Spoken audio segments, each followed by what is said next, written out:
El carro no se detuvo para despedirse, solo frenó lo suficiente para que bajaran, y volvió al camino, como si nunca hubiera traído a nadie.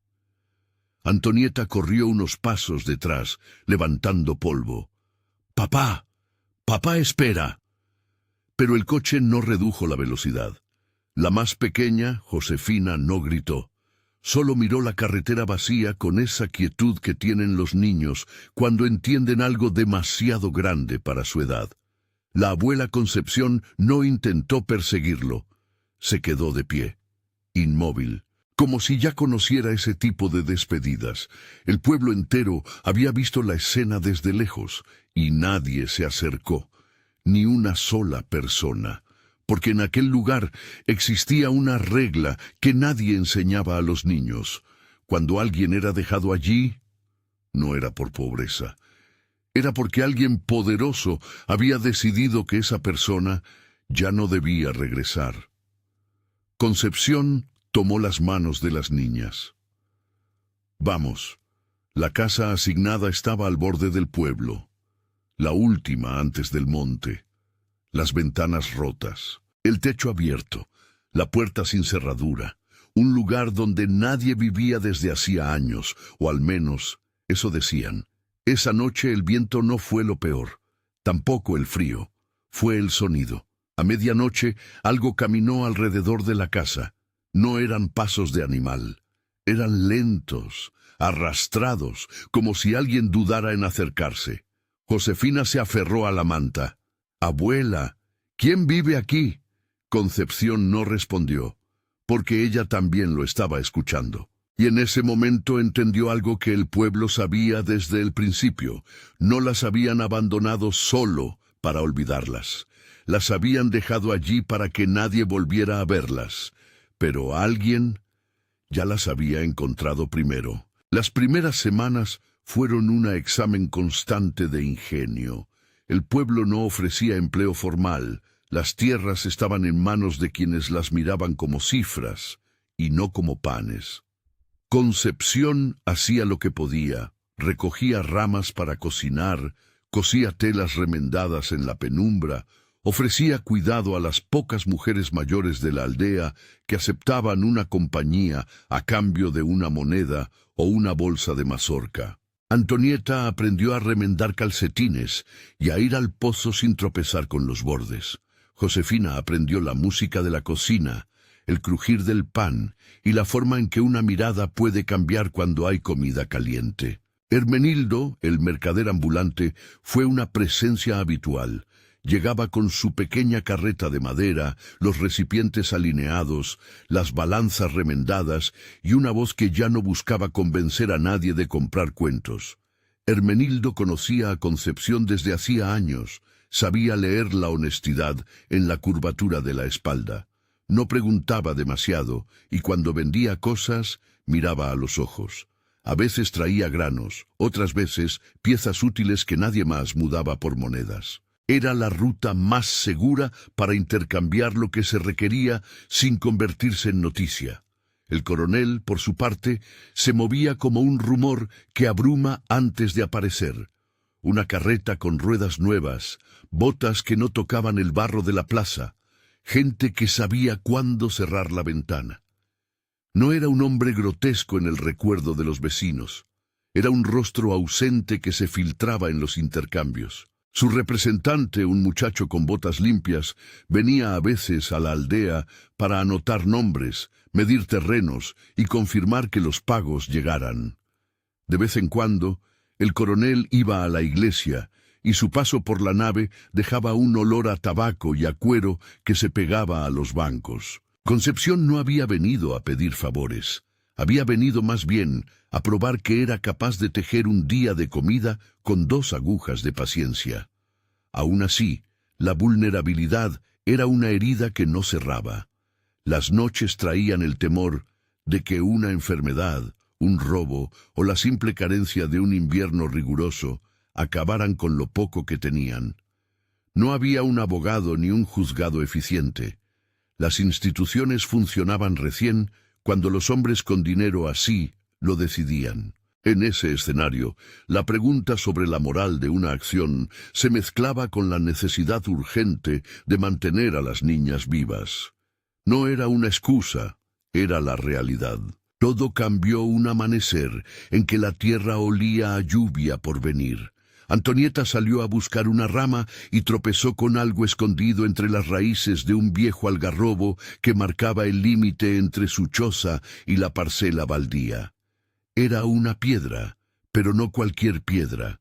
Al moverla con curiosidad infantil, descubrió un objeto metálico que brilló por un segundo entre el barro. Llamó a su abuela con la voz aguda de quien ha hallado un secreto. Concepción acudió, las manos endurecidas por el trabajo, temblando por una mezcla de inquietud y esperanza contenida. La lata estaba oxidada y pegajosa, como si el tiempo la hubiera abrazado con paciencia. Concepción la limpió con la funda de su falda.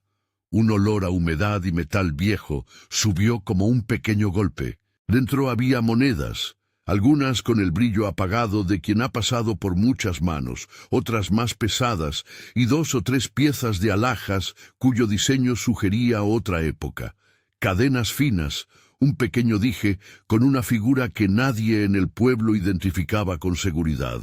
No había etiqueta ni papel que explicara la procedencia, solo el peso inequívoco del metal en la palma, una acusación y una salvación a la vez. Si la pregunta hubiera sido legalmente simple, hubiera habido una salida clara, llevarlo al comisario o anunciarlo en la plaza.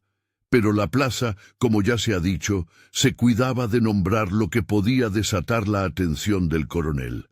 ¿Y qué haría el coronel ante ese hallazgo? Podría proclamar que todo hallazgo en tierras limítrofes pertenecía a su hacienda, o mandar a sus hombres a examinar la propiedad, o simplemente estigmatizar a quien encontrara algo y dejarla sin nada. La memoria del pueblo estaba llena de historias de pérdidas que empezaban con una moneda en la mano y terminaban con una puerta cerrada.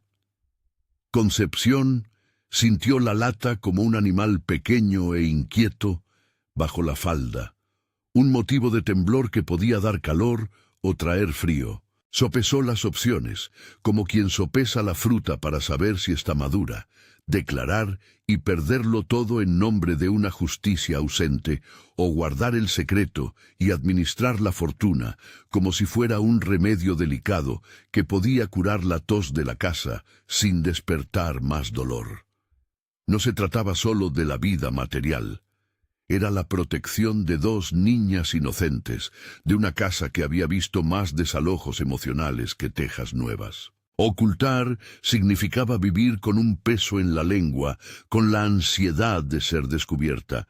Decirlo en voz alta implicaba una exposición que ninguna de las 3 estaba dispuesta a recibir de inmediato.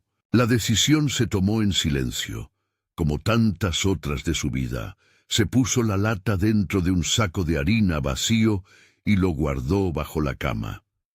Esa noche, cuando las estrellas terminaron de puntear la oscuridad, Concepción se dejó caer en su colchón con la lata encima de todo lo demás, como si el sonido metálico pudiera amortiguar la soledad. No fue una elección orgullosa, fue una elección hecha con las manos temblorosas de quien sabe que el mundo no ofrece segundas oportunidades cuando uno menos las necesita. Las ventas fueron pequeñas y tácticas. Concepción, que no sabía fingir más que la costura, se acercó a Hermenildo una mañana con un anillo pequeño envuelto en un trapo. Le explicó que era una pieza que había pertenecido a su madre y que necesitaba algo de dinero para comprar semillas. Hermenildo miró el objeto con la calma de quien ha visto demasiados objetos pasar por sus manos y sin hacer preguntas incómodas, le ofreció una suma que pareció justa.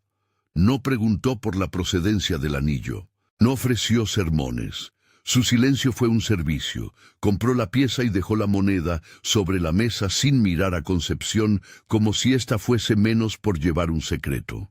Con cada moneda vendida, la casa cambió de textura. No fueron lujos, un pedazo de teja renovada aquí, una tablilla reemplazada allá, un saco de maíz almacenado para el invierno por si acaso. pero esas pequeñas reparaciones construyeron una sensación nueva: calor, en el sentido más literal y en el sentido de la confianza de que una noche de lluvia no sería una tortura. Antonieta pudo ir a la escuela ambulante unos días a la semana. Josefina tuvo remedio para una fiebre que de otra manera se habría prolongado. La gente notó: la puerta, antes pendiendo de un clavo oxidado, ahora cerraba y abría sin quejarse. La chimenea expulsaba humo más constante. Los ojos de algunos en la plaza se arrugaron y dejaron caer preguntas que no fueron pronunciadas. Pero el rumor es una criatura con patas propias. Al principio fue una mención al pasar. «Parece que la abuela tiene madera nueva», dijo alguien. Luego se convirtió en algo más pesado. «¿Quién paga por la madera?». La sospecha encontró su cauce en la falta de certezas del pueblo.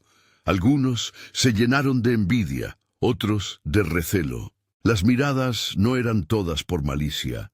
Había también un temor social profundo.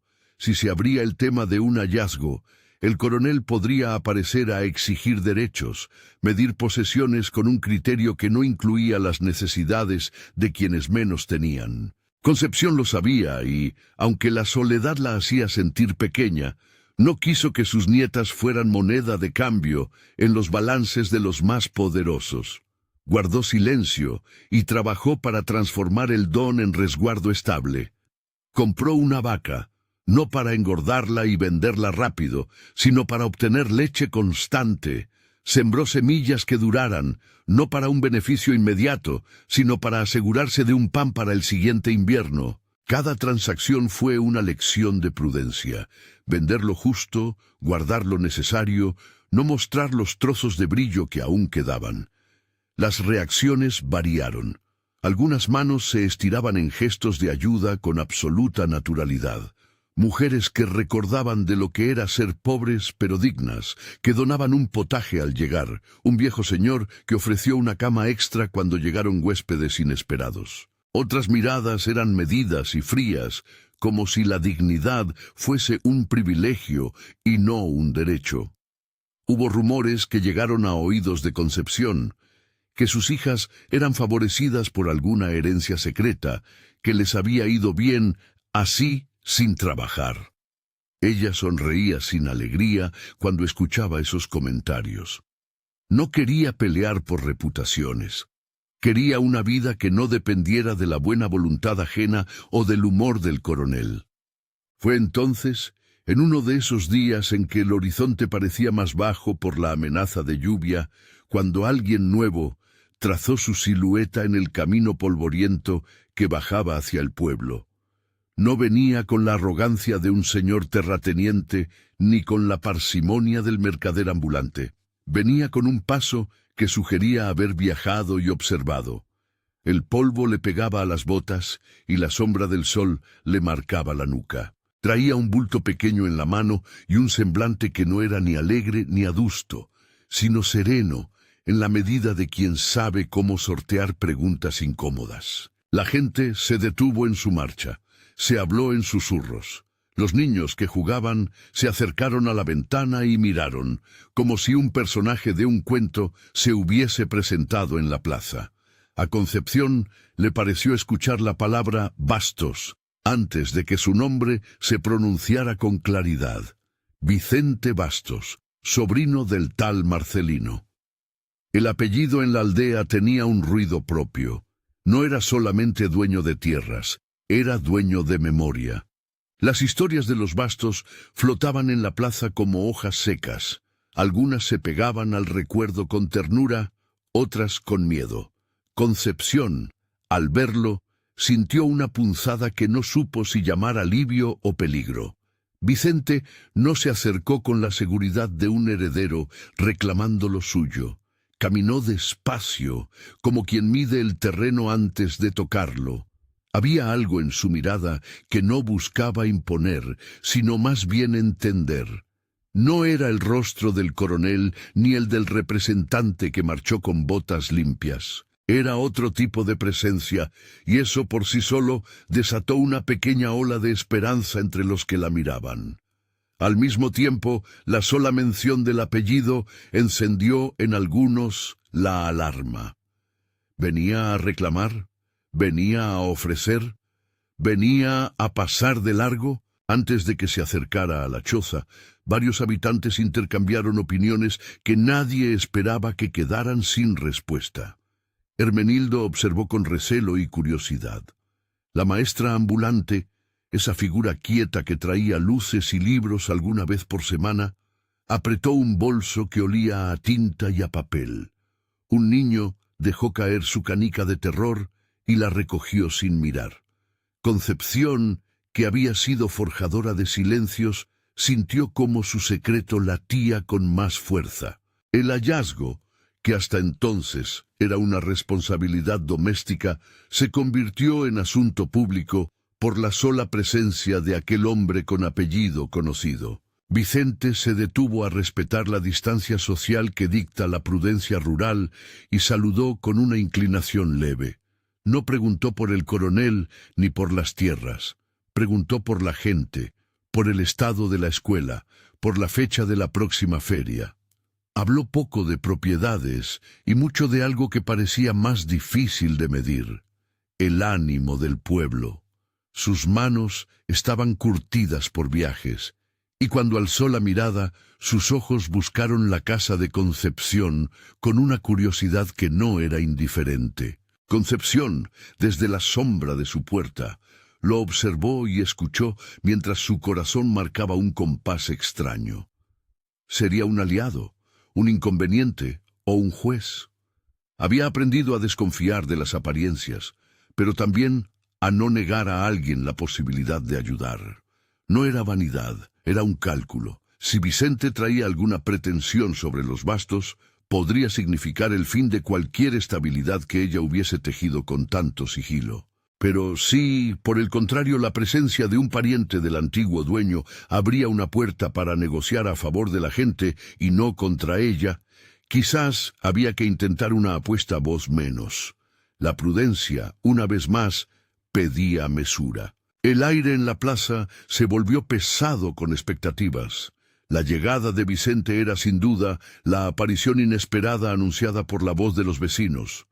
No sabían aún si sería un bálsamo o una tormenta. A Concepción le ardían las manos de la inquietud, y por primera vez en semanas se permitió una pregunta sin respuesta clara.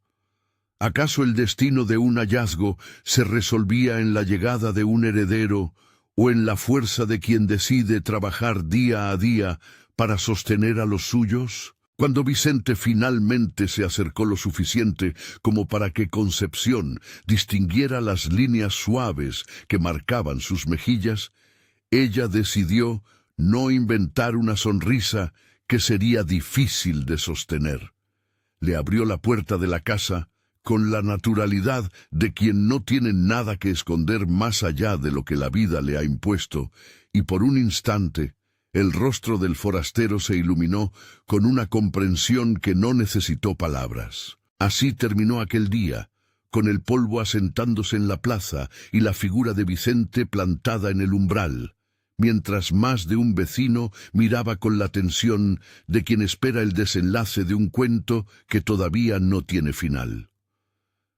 La noche cayó con el rumor de conversaciones susurradas y dentro de la choza, Concepción sintió que el secreto, que hasta entonces había sido una carga que sólo ella conocía, empezaba a respirar al ritmo de otras miradas. Vicente cruzó el umbral, como quien espera no romper nada que todavía late. No trajo maletas ostentosas, ni promesas hechas de palabras grandes. Su presencia, sin embargo, alteró la casa como si una corriente de aire hubiese entrado por la ventana y quitado algo de polvo acumulado en los rincones. Saludó con una inclinación sobria, dejó el bulto en el suelo y pidió con calma un vaso de agua. La manera en que miró a Antonieta y a Josefina, sin piedad ni condescendencia, solo reconocimiento, cambió algo en la rutina de la choza. Por primera vez Concepción sintió que alguien veía a las niñas sin calcular su utilidad. Las primeras conversaciones entre Concepción y Vicente fueron medidas y cautelosas. Él preguntó por la escuela ambulante, por la suerte de las calles en lluvia y por los nombres de quienes todavía trabajaban la tierra con manos callosas. No mencionó de entrada la familia Bastos con demandas oratorias ni reclamaciones.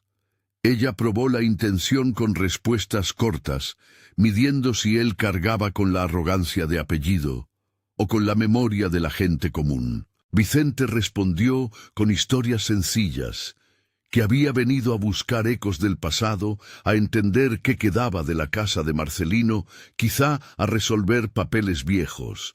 Lo dijo sin la ligereza del que espera heredar todo de inmediato, y sin la dureza del que cree que el mundo solo se arregla a fuerza de gritos. La prudencia siguió siendo la regla. Concepción no traicionó en esos primeros días el lugar donde guardaba la lata. La costumbre de no hablar supo ser más fuerte que la posibilidad de alivio. Vicente, por su parte, no presionó. Se ocupó en tareas prácticas. Arreglar una teja que amenazaba con caer, reparar la puerta, fumigar la galería. Su ayuda fue discreta como la sombra que coloca una mano sobre el hombro ajeno sin decir una palabra. Entre la gente, su llegada provocó tanto curiosidad como cautela. Para algunos era la promesa de un arreglo pacífico con los Bastos, para otros una delicada amenaza. Nadie olvidaba del todo la existencia del coronel Faustino. Su nombre actuaba como telón que tronaba la voluntad de quienes pensaban en dar un paso en falso. Hubo, sin embargo, un día en que la incertidumbre tocó la puerta. Un hombre con botas limpias, un recadero del coronel. Nadie lo nombró así en voz alta, pero todos lo reconocieron por el olor a cuero y a tabaco en su ropa. Pasó por la plaza preguntando por antiguos propietarios. Su carruaje se detuvo a pocos metros de la choza de Concepción, y el intercambio de miradas fue suficiente para estremecerla. Podían pedir un inventario, podían ordenar la inspección del terreno, o podían exigir que cualquier cosa nueva se declarase. La idea de perderlo todo, justo cuando la vida comenzaba a recomponerse, hizo que el pulso de Concepción pegara un salto. Vicente no tardó en percibir la tensión que la visita dejó en la casa. Esa misma tarde la invitó a acompañarlo hasta la laguna, ese espejo de agua donde la bruma dibujaba figuras vagamente humanas, y la conversación parecía más honesta. Anduvieron sin hablar mucho. Las niñas jugaron cerca, protegidas por la cercanía de la gente del pueblo que prefería no mirar directamente. Frente al agua, Concepción sintió que el silencio ya no bastaba para sostener la verdad. La mano de ella, al rebuscar entre la falda para asegurar la lata, se le volvió más fría que de costumbre. «No puedo seguir así», dijo en voz baja, como si nombrar la lata la dejara desnuda. «Si alguien nos pregunta, si el coronel decide que cualquier hallazgo de aquí en adelante es su derecho, no tengo nada que ofrecer para defendernos, pero tampoco puedo arrebatar de golpe lo único que quizá nos salve de un invierno entero». Vicente la escuchó sin interrumpir. Fue uno de esos silencios que no son vacíos, sino que contienen una decisión. Cuando ella contó la historia, no el detalle de cada moneda, sino la verdad esencial de que había guardado algo para las niñas, no hubo reproche en su rostro. Hubo, en cambio, una mirada que evaluó riesgos y posibilidades con la firmeza de quien ha aprendido a moverse en mapas inciertos. No justificó ni condenó. Propuso acompañar en el secreto, ser un intermediario cuando hiciera falta, diseñar pasos cautelosos para convertir esos trozos de metal en sustento perenne. La alianza que nacía entre ellos fue, en sus comienzos, práctica más que sentimental. Vicente conocía caminos y gente en los pueblos de alrededor, sabía a quién vender piezas sin levantar sospechas, cómo fraccionar las ventas para que no quedara rastro de una fortuna súbita, qué comprar primero para que el dinero produjera seguridad y no tentación. Juntos hicieron una lista. reservar siempre una porción para emergencias, comprar animales que dieran leche y fuerza de trabajo, adquirir semillas resistentes para la próxima siembra, fortalecer la vivienda en puntos clave, no con ornamentos, sino con sentido de permanencia.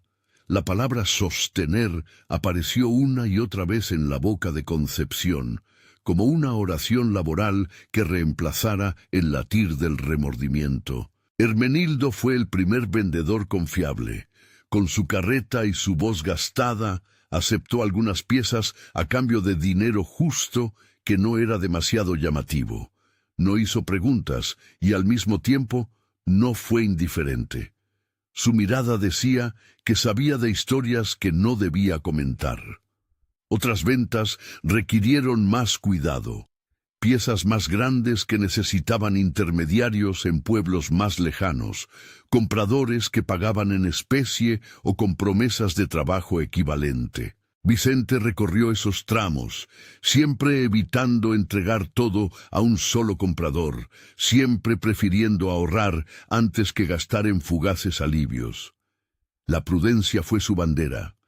Comprar una vaca ahora, comprar otra dentro de meses, sembrar en franjas para no arriesgar la cosecha entera, mantener para el invierno el último saco de maíz. Las mejoras fueron pequeñas, pero éstas transformaron el día a día. La chimenea dejó de escupir humo irregular. El techo, recién alineado, detuvo la lluvia en su llegada más cruel. La puerta comenzó a ocultar la fragilidad de una casa que aún necesitaba ser respetada. Antonieta pudo asistir con regularidad a la escuela ambulante. La maestra, una mujer de paso que llevaba libros en una bolsa raída, dedicó más tiempo a la niña que mostraba curiosidad por leer. Josefina, que no había tenido otra infancia que la sombra de la casa, comenzó a correr con menos miedo, a sonreír con más frecuencia y a cantar a voces que el resto del pueblo consideró una señal de que algo había cambiado en la casa de la vieja Concepción. Los rumores, no obstante, siguieron su rumbo. Hubo quien murmuró que el dinero había caído del cielo. Hubo quien calculó que la abuela había convencido a alguien para compartir ganancias. Hubo quien lanzó la palabra engaño, sin saber exactamente a qué se refería. En la plaza, ciertas conversaciones se tornaron frías, otras empujaban la compasión. Las miradas que antes evitaban la choza, poco a poco, comenzaron a buscar excusas para pasar y recoger una hogaza o entregar una olla. El amor y la desconfianza son dos especies que pueden convivir en un mismo pueblo. Ambos alimentaron la historia de Concepción. La figura del coronel continuó flotando como una amenaza que no necesitaba materializarse para ser temida. De vez en cuando, alguien del entorno traía noticias de nuevas exigencias en los latifundios, impuestos contemplados como pérdidas obligadas, inspecciones que terminaban en acuerdos ventajosos para los poderosos. Concepción sabía que la verdad podía convertirse en arma. En su carta mental al futuro, esa que aún no había escrito en papel, figuraba la idea de que si llegaba, debía ser para explicar y no para culpar. La relación con Vicente fue cambiando sin proclamaciones públicas. En las noches, después de acomodar a las niñas, se sentaban fuera de la puerta mirando las estrellas como si fueran testigos de una tregua. Hablaban de los días de Marcelino, de cómo la vida había sido antes más sonora y menos temerosa. Él contó de su infancia en una casa que había perdido y de por qué había decidido volver. No para reclamar, dijo una vez, sino para ver si algo del pasado podía servir al presente. No hubo palabras de boda tempranas. Hubo, sí, gestos de compañía. Vicente reparó la vieja mesa donde Concepción amasaba el pan, y cuando torció la espalda por la tarea, él fue quien tomó el peso sin preguntar. En la aldea, la gente comentaba que la abuela había encontrado un amigo. Algunos dijeron compañero con suavidad, otros lanzaron la palabra como quien prueba un rumor para ver si cuaja. Con el paso de los meses, la estrategia de ventas mostró sus frutos en un sentido que no complacía la codicia, sino la seguridad. 2 vacas, ordenadas en diferido para no levantar sospechas. Semilleros organizados para que la rotación no dejara a nadie sin pan. Pago por trabajo a quienes, de vez en cuando, ayudaban a labrar la tierra. Concepción, que había soñado con mantener a sus nietas lejos de la miseria, vio cómo la alimentación adquiría regularidad y cómo la escuela dejaba de ser una rareza para Antonieta. Josefina aprendió a caminar sin asustarse ante el silencio de la noche. El trabajo cotidiano restauró un sentido de dignidad. Nadie regalaba respeto, se ganaba con esfuerzo y transparencia, aunque la transparencia llegara tarde. Aún así, la conciencia de Concepción no descansó. Cada moneda vendida volvía a su memoria como una pequeña piedra que se apilaba.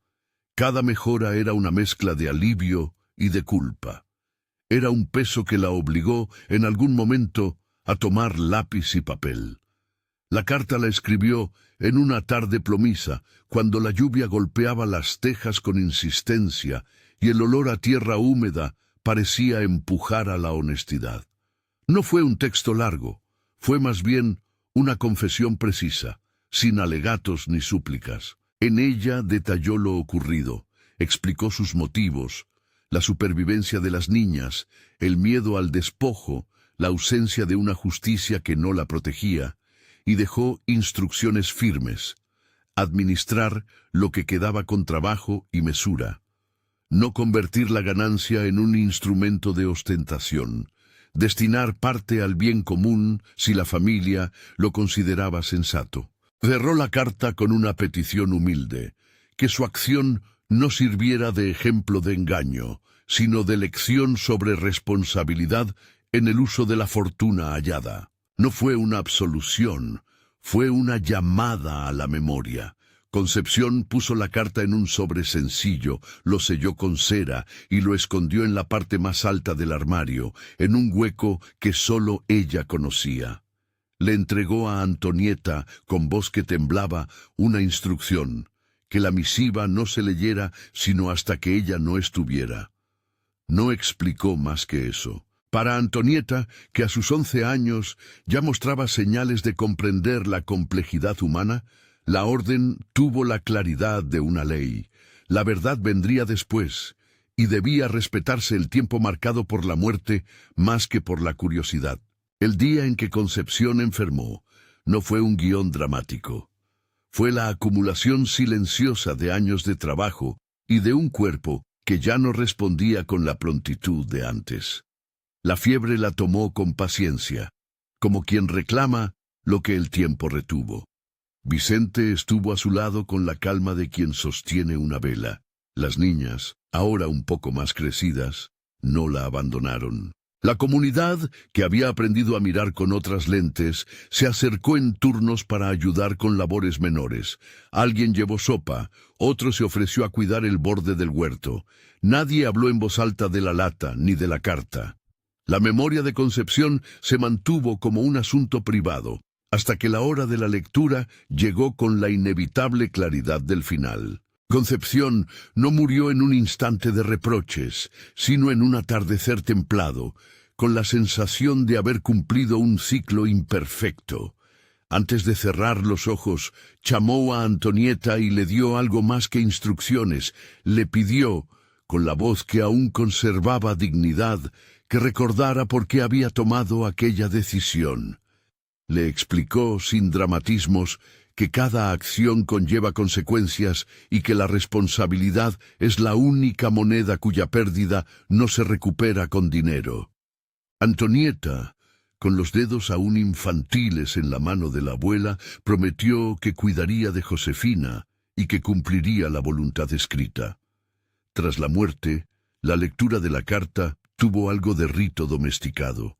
Fue en la sala, con la mesa cubierta y el humo por fuera, no como un acto de acusación, sino como un momento para entender.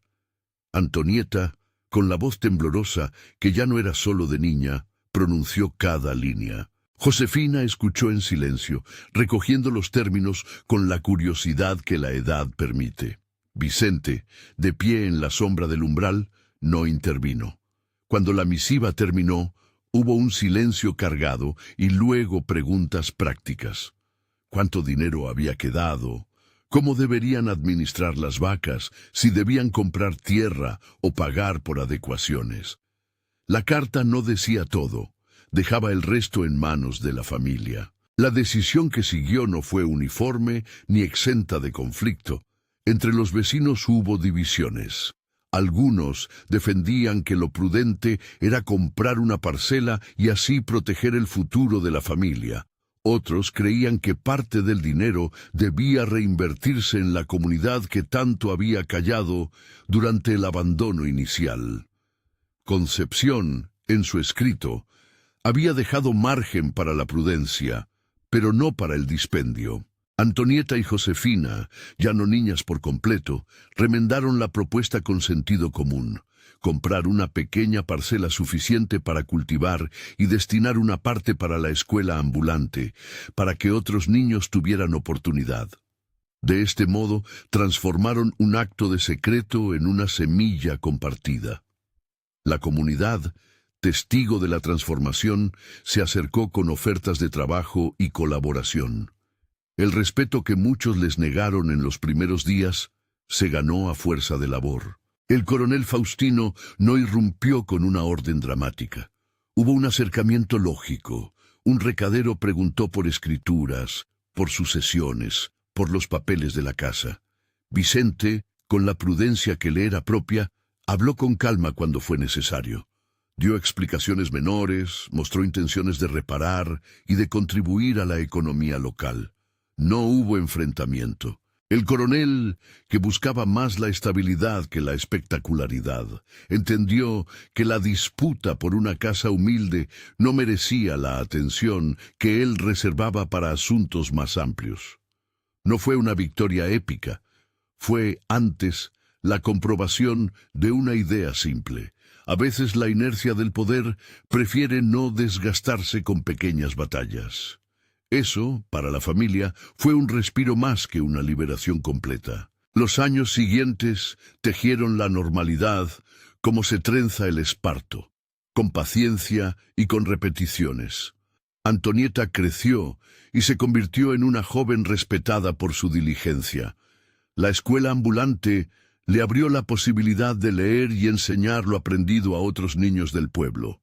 Con el tiempo conoció a Lorenzo Tavares, un muchacho que venía de otra vereda y que trabajaba llegando con herramientas y una sonrisa discreta.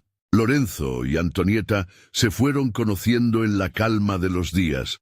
Compartieron tareas, caminaron por los campos y con el paso del tiempo concluyeron que era sensato envejecer juntos. Su relación no fue un romance inmediato de novelas.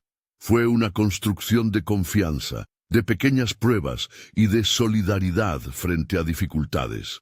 Se casaron en la iglesia sencilla del pueblo, con vecinos que trajeron panes y cántaros como regalo. Josefina, por su parte, mantuvo en su sonrisa algo de esa infancia en que fue cobijada por los días. Aprendió las labores del campo, cuidó las vacas y cuando pudo, enseñó a las nuevas generaciones de niños a caminar sin miedo por la noche. Su vida fue la de quien no carga con rencores, sino con la memoria de una abuela que eligió lo que creyó mejor en medio del peligro. Vicente permaneció, aunque no sin un lugar propio. Con el paso del tiempo, la gente dejó de asociarlo únicamente al apellido Bastos y empezó a valorarlo por sus hechos.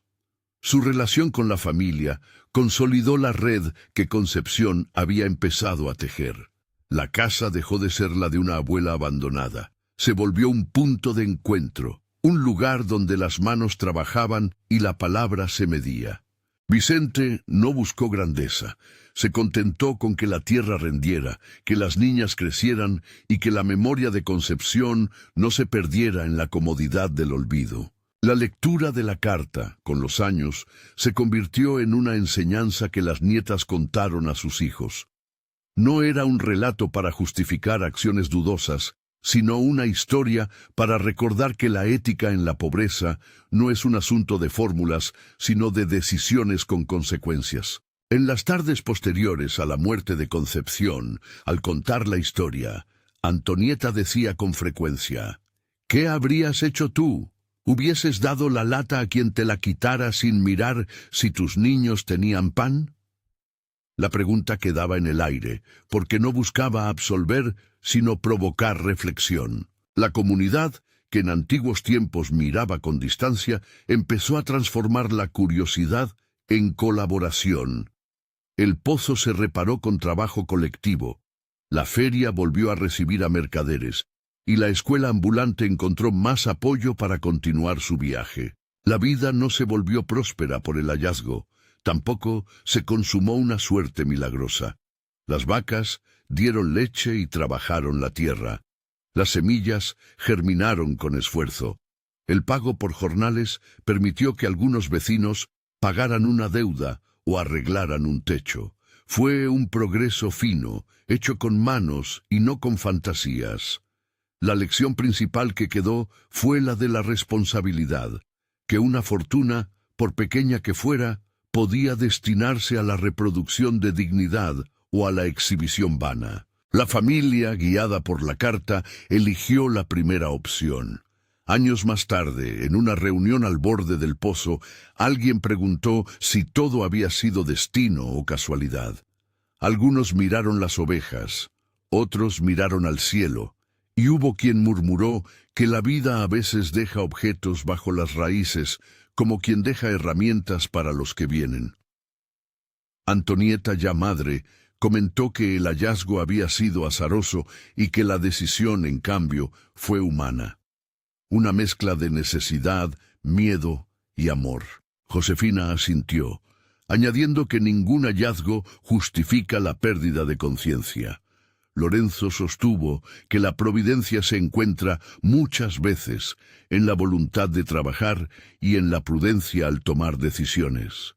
Vicente, desde su silla, dijo simplemente que la sucesión de hechos no borró la responsabilidad de quien estuvo al timón. La historia con el tiempo se volvió parábola en la plaza del pueblo, no porque la hubieran convertido en moralina, sino porque sirvió para recordar que la complejidad humana no cabe en respuestas rápidas. La carta de Concepción se leyó en reuniones, se discutió en veladas y se guardó en la memoria como un ejemplo de cómo enfrentar el peso de una elección cuando las instituciones no protegen a los vulnerables. No era la historia de un triunfo sin costo, era la historia de alguien que eligió con cuidado y que pidió, por medio de un papel, que la verdad fuera parte del aprendizaje común. En una última escena que los vecinos narraron a quienes llegaron nuevos, se meció la idea de que el pueblo no es un relicario sino un tejido vivo. Las manos que habían cerrado la ventana de la choza en los días del abandono fueron, con el tiempo, manos que trajeron leña, que prestaron herramientas y que compartieron días de cosecha. El coronel, que jamás apareció con su figura amenazante como en las historias antiguas, quedó como un rumor sin fuerza suficiente para quebrar la nueva rutina. El país no cambió por ello, la casa no se volvió un palacio, pero lo que antes estaba roto se arregló en lo cotidiano, en la escuela, en el arreglo de una cuneta, en la mirada de un vecino que dejó de calcular la utilidad ajena y empezó a contar los nombres. Al cerrar este relato, la pregunta que persiste no es si había sido correcto ocultar la lata, sino cómo se convierten las oportunidades en legado. La vida de Concepción, su miedo legítimo y su decisión imperfecta enseñaron que las acciones no se sostienen solas, necesitan del trabajo que las haga fructificar, de la transparencia que las explique a futuro y de la solidaridad que permita su integración al bien común. La carta fue la forma en que esa conciencia se transformó en enseñanza. ¿Fue destino o casualidad que alguien encontrase una lata bajo las raíces? Quizá las dos cosas. Lo que es indudable es que la vida de una abuela y de sus nietas cambió porque alguien decidió tomar una decisión compleja y más tarde porque la comunidad aceptó que la reparación se hace con manos y con memoria. Si algo queda de aquella historia, es la invitación a pensar, sin prisa ni juicio fácil, ¿qué haríamos ante una oportunidad que toca la puerta cuando las reglas no protegen a los más débiles? Si este relato te inquietó o te dejó pensando, cuéntanos. ¿Crees en destino o casualidad?